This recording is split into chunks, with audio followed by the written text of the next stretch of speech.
Vrienden Wieke woen LDODK tegen verrassend in Papendrecht van landskampioen PKC. Dat was uniek en nou mij ze voor het eerst een finale spelen. We zitten lekker in de flow. En het begon al met de winst op blauw-wit. En dan krijg je een beetje vertrouwen. En vorige week was natuurlijk fantastisch dat we winnen konden van PKC. Dus laten we het nog een mooi aalmaatje. Ja, ik denk dat we heel veel een goede kans maken om te winnen. Het zal een spannende pot worden. Ik denk dat we allebei heel graag als winnaar van het veld willen afstappen.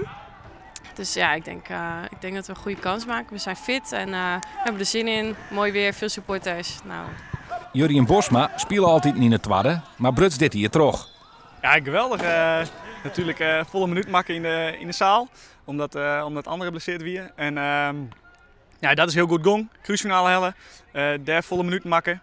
En nu gewoon de veldfinale spelen, dus dat is geweldig.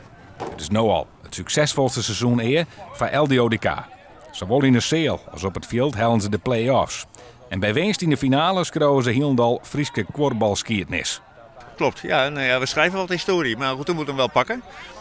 Maar het is een mooie uitgangspositie en sowieso past heel goed in het proces waar we in zitten. We zijn constant aan het groeien en zo'n finale die pak je heel graag mee. Ja, zeker. De finale is morgen om 6 uur in Bennekom.